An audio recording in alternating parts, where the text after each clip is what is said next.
I'm joined today by a talented musician, singer, songwriter, world record breaker, and of course, recently published author to boot, Dave Rooney from the mighty Black Donnellys. Joins me here. Two Irish don't make it right. Dave, thank you so much for your time. Very nice to be here, Alan. Thanks very much for having me. I really appreciate it. Not at all, not at all. I've been following your tale.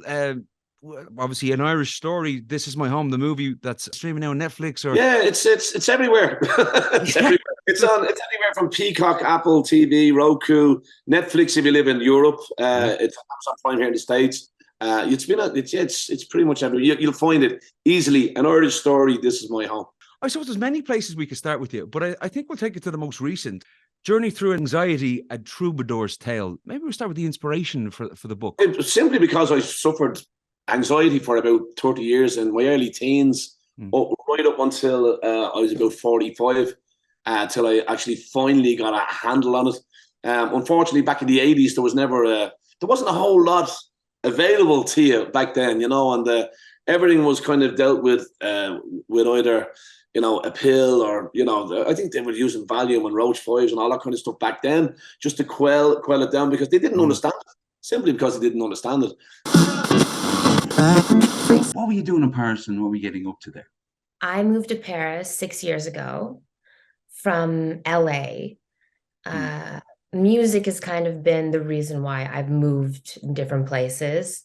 I originally had moved to LA because I had signed a record deal with a label in Los Angeles. And then by the end of my kind of term there, I started working with a couple French producers. Right. And I just thought they had excellent taste in everything. I'd never been to Paris before. And I decided to go to Paris to shoot a music video. And after I went there the first time, I came back to LA.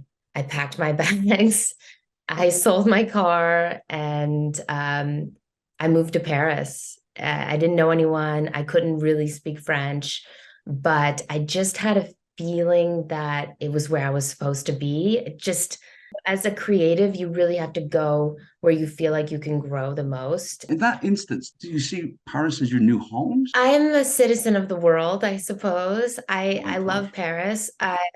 The thing I love about Paris for me is that I started working with brands, not just as like a model, but kind of a creative director and all the things that I do in my music career, because I create my videos, I co-direct them and all that stuff. It's just kind of copy paste. I can do it in the fashion industry as well. It's just such an amazing chapter of my life. And it's inspired my music and even just like visually and everything like that. Our linkage to us talking today is Goldie Boutilier, who is a friend of the show. It was her collaboration with your good self that caught my attention.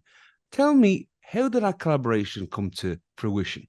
It was funny because when she lived in Paris, we used to spend a lot of time together. We had mutual friends, and I always loved like her voice. I always thought like she really have something.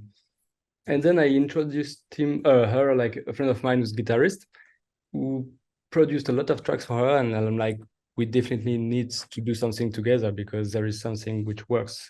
So we went to the studio together. My friend who's a guitarist started to play guitar. She started to sing on it. And I was like, okay, there is something. So I started to put like some keywords on it. And it became like the first draft of Burning House. And after that, like, I produced the whole track on my own and finished it. I sent her this version and she's like, okay, I love it. But then, as always with musical production, it takes a lot of time to be released and stuff. Yeah. So meanwhile, like, she really loved it, but she was like, I'm going in another direction. So I still love the track, but I also want to do my version. And so she did like her version, which is called Good Old Days, because it's actually the same track, but only with the guitar like this guy Max made. And I'm like, I love this version, but I still want to release our version. She's like, yeah, of course, no problem. Have you been to Ireland? Have you been that neck of the woods? Oh man, yeah. I know it was beautiful. I can remember it was beautiful. I can remember getting kicked out of a pub because we brought our own beer and it was taking so long to pour a Guinness. And we were being like, this is, I was I'm going to say I was 28, 29 at the time, but they were kind of giving us gears too. So Yeah. we brought in our own beers, and then they physically like picked us up and lifted us up and threw us into the alley. And it was like the greatest honor. That is, I was literally going to say that's a badge of honor in Ireland, to be honest with you. Well, and I mean this with nothing but respect, but I find you such an oddity in such a very, very complimentary way. It's just, that is such thanks, man. No, man, it's so engaging and so thought-provoking in itself. Like, I mean, to give yourself that much time and effort to put together something like that. How did you come up with that idea? Like, did you just like one day, wait a sec, I can see that pepper plant starting to quell. I could put some instruments. Like, how did that come about? It's just luck, man. Well, I was already working with tape loops at the time, and then I was trying to figure out how to have multiple tape loops, and I was like, oh, if I built this sort of hanger system. And then I was just like outside thinking about it and looking at the pepper plant, and I'm like, it needs to kind of be branches like a tree. And then I was looking at the pepper plant, and I'm like, no way. If I take this, the pepper plant was just staring at me. And then I put the loops through the pepper plant. Yeah. And then it kept on catching on the branches and kind of like bringing them in, and then it would spring out. And I'm like, oh, it's live. Yeah. And then I was like, I need the branches to like hit up against something. And then I was like, no, I need to hang off the branches. And then I was like, and then it started, it just organically grows into whatever. And which is my favorite form. Yeah, like improvisation is like that as well. You're kind of like blowing your own mind at the same time. And it's I also love when objects randomly find themselves attaching themselves to other objects. Like garbage. I dumpster dive like crazy. I'm like addicted to dumpster diving. In Calgary, there's so many good building materials, and so I dumpster dive constantly. Well, I'm joined by the one and only Joe Piccolo. He sits beside me here now. Well, what a night at the Yardbird Suite. Can we talk a little bit about that project, the Louis project? Absolutely. Okay, well, explain a bit more as to how it came about and what it's all about. Back home in Windsor, Ontario, I had a similar band, and we played one of the local casinos, and I've always been a fan of all three of the Louis, and I thought, what a fantastic idea to put all three of them together in one show. The music tells a story, there's lots of energy, and it makes its own gravy. Oh, gravy indeed. How did you decide to put the performers and the musicians together? I've had a chance to play with Joel Gray off and on for years, and I wanted to do something with Joel. Yeah. And when Louis Armstrong comes to mind, there's only one person that I think of, and immediately it's Joel Gray. So contacting Joel, let's see if we can put something together. And my idea was to involve his little birds.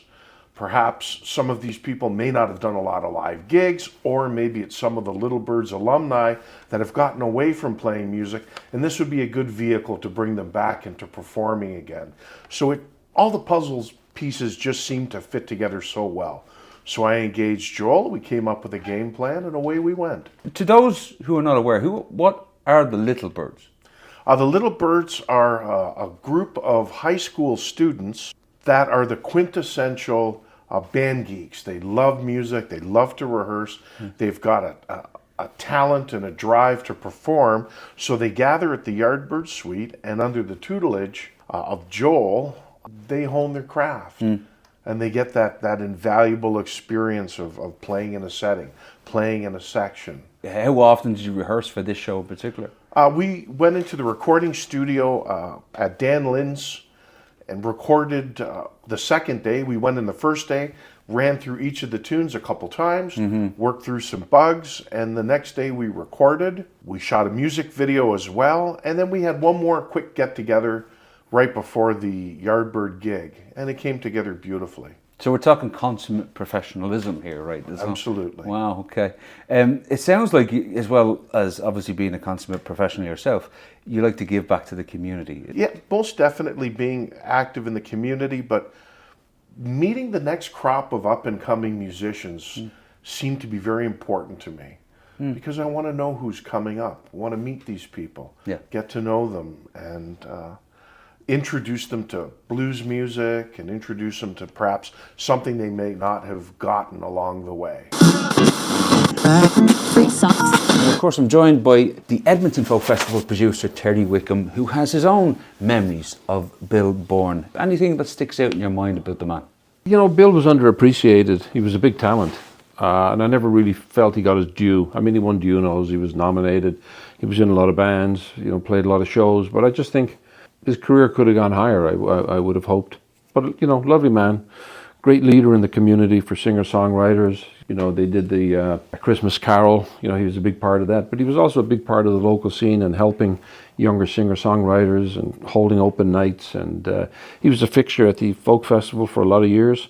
You know, we can't bring everybody in every year, but we gave Bill, you know, I have to say, a lot of plays, but that's because we knew he could host sessions, he could hold his own with the world's best. First time I met him was in Calgary in the early 80s. He was the guitarist in a Scottish band called the Tannahill Weavers, who had they were really, you know, in the top class of Scottish Celtic touring bands around the world, and Alan MacLeod was the piper in the band, and they started Bourne and MacLeod afterwards and had some big hits. It was clearly from listening to the show that he was definitely a man of the community and man of the people here in Edmonton. There's an awful lot of people that speak very highly of him and were very much influenced. From your own experience of putting together the workshops that you talked about there, when it came to Bill and putting him in with a group of musicians, what was the thought process and how you would put him into a workshop? Well, that's the thing about Bill. You could put him in with anybody. Right. You could put him in with an African band. You could put him in with a group of songwriters. You could put him in with, you know, kind of an acoustic kind of blues thing. You could put him in a Celtic thing. He was able to move between genres. So I always knew I had a good leader right there. You know, that's one of the elements you want in a session, someone who will lead it properly and you know he was experienced. It's not rocket science, but you know, to do it well is a talent that you build up, and he had that. Can't get away from the guitar style. Largely for two and a half years, in Seville. Mm-hmm. Why did you go there, and what was the reason behind it? I went there to a couple of reasons. One was to try and get my head around that amazing music, really, and just go and be around it, be around flamenco music, because I was just so enamoured with it. Was it in the family? Was it something? No, it's just something that's always been around. That I've just background in the back of my mind. It's been like, God, that really is such a special thing. And I was working in Oxford in a bar, and I was working with a few people from Andalusia, from Cadiz. Gotcha. Right. Yeah, and they just started playing me more and more and more. And I was playing a lot of guitar, but I think I really wanted to find a way of getting more out of it, really, and getting a dynamic range, really, that you see in flamenco music. I think it encapsulates so many styles of music. You know, people associate it with Spain, but it's a journey. You know, it started off a journey that started in India and has moved all the way through and through North Africa, and then ended up in Andalusia. So it's quite a worldly music. So I just wanted to try and master. Try and get somewhere close to getting my head around it. You know, I think it's just the right thing for me at the right time. I'd done finger picking guitar for a long time, but I used to listen to a lot of John Martin and Nick Drake and these kind of people, but it just kind of leveled out, really, and I just started hearing it. I just started getting I got really obsessed with it, really, and I was 27, so it was quite an interesting age. I think 27, you're like, what am I going to do? Am I going to get into guitar fully? So was 27 that kind of pivotal moment for you, where you were deciding whether music was going to be a career or still just a passing fancy? Basically, it was like you're gonna have a crack at this or not. Was basically it. I was working bar and I was working lots and lots of jobs, like any job really, and then just doing music. Like, what kind of genres would you put on the top tier of what you're? I definitely said you've got to try and listen to as much as you can, and you just got to try and seek out the emotion in whatever type, when that can come in all sorts of genres. You know, I think if it feels like a real emotion, that can be in heavy music or classical music or jazz music or pop music. You know, I think if you feel a real emotion from it, then I think it's worth digging into that and finding out what it is about that that's resonating. I think particularly now more than ever, what with the AI and blah blah blah, I think working out what is the human part of all of this thing is probably quite. I completely agree with you, and but then you've got the Velvet Sundown, a name I say that I shudder when I do, because it's over 1 million listeners they're getting, and it's completely AI generated. Now, what you've hit upon is the secret sauce, is the emotion and the feeling. AI can fake it, putting the heart back into the art. But is there a fear in that regard for you, that the unknown of AI, what that means for the music industry? There's a fear, but then I think there's a fear, but also, I don't know, AI is such a colossal subject, isn't it? You know, I think I'm not going to put you in no, but I think about it in relation to like medical stuff, how amazing, brilliant, Sure. like miracle things seem to be on the cusp of happening, which is unbelievable. But yeah, I think what it does is, it's scary in the sense of how are we all gonna, is it just gonna get harder and harder for us to make a living, blah, blah, blah. But more so, I think there's definitely, pendulum's got to swing, and if it's going to make people be really more like seeking out the humanity in the music, that's probably quite a good thing for music that might come out of that. Do you know what I mean? I think it may, but yeah, I mean, we've just got to try and be optimistic and with it. Well said. Yeah. I love the hair. There's some big hair going on, and I'm a big fan. How did the heavy come about? An obscure BBC radio interview with David Bowie, when they were asking him how what Ziggy Stardust sounded like, and he just said, "It's heavy, man," and we went with that. It seems to be a little bit of a depletion in the market of music where bands are not as plentiful. Well, I was watching, I can't remember who it was yesterday, talking about the depletion of bands throughout the decades. And in the 80s, there were 146 number one weeks for bands. And then in the 90s, it went to 141. And in the first half of this decade, I think it's something like 3 or 5 weeks in the charts of bands getting to number one. And I was just listening to Christine McVie, an interview in 1984, and I mean, she talks about the struggles of Fleetwood Mac in the first sort of 7 to 10 years of their career. I mean, it was just chaos. People leaving all the time. It's too stressful. There's too many people butting heads. And actually, we are a band live. There's 5 of us. The live show is, you know, there are moments of all of us bringing our own flavors. But essentially, it's Will and me who do the songwriting, and then we have the guys record. And I think almost in a way that kind of, to go back to what I was saying about Christine McVie, that kind of control element to it means that there's less risk of things falling apart.